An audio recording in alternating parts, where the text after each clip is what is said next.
کل صاحب ایک سوال جو ہے، جو اگلا سوال آپ کی خدمت میں کرنا چاہتا ہوں، اس کا تعلق یوں ہے کہ مغربی میڈیا میں ایسے اسلام کا کسی بھی حوالے سے اعتراض کرنے کا موقع وہ جو ہے وہ ڈھونڈتے رہتے ہیں، اور اس کی حقیقت بے شک کچھ نہ ہو، اور جو یقیناً ایسا ہی ہوتا ہے۔ ایک جو شادی بیاہ کے حوالے سے ایک جو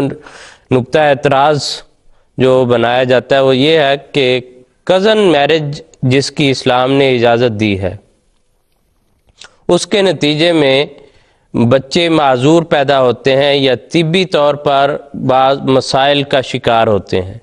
اس کی حقیقت کے متعلق آپ براہ کرم روشنی جو ہے وہ ڈالیں۔ جی، بات یہ ہے کہ جو بچہ پیدا ہوتا ہے وہ اپنے ماں باپ کی خوبیاں بھی وراثت میں لیتا ہے، ان کی خامیاں، کمزوریاں اور بیماریاں بھی وراثت میں لیتا ہے۔ اور اس وقت جو بعض طبی ماہرین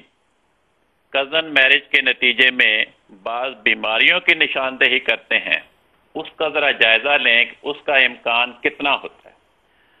وہ بعض اوقات کئی کروڑ افراد میں سے کسی ایک آدھ کیس میں وہ بیماری ظاہر ہوتی ہے۔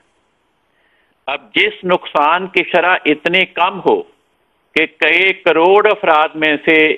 ایک یا دو میں وہ نقصان ظاہر ہو،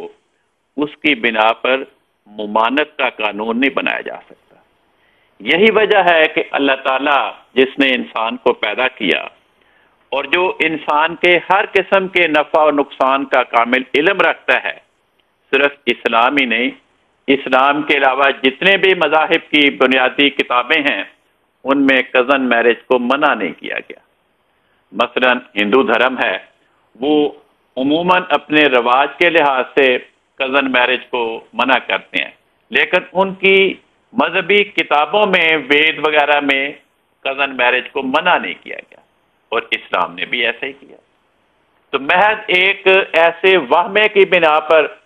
کہ وہ نقص جو کئی کروڑ افراد میں سے ایک یا دو کیسوں میں ہوتا ہے، اس وہم کی بنا پہ ہم کزن میرج کو ناجائز قرار دیں تو یہ بات خلاف عقل ہے۔ ہاں، اگر کسی خاندان میں واقعی ایسی کسی بیماری کی نشاندہی ہو گئی ہے تو ان کو آپس میں احتیاط کے طور پر کزن میرج نہیں کرنی چاہیے۔ جی ٹھیک ہے کان صاحب، بہت شکریہ، جزاکم اللہ خیر۔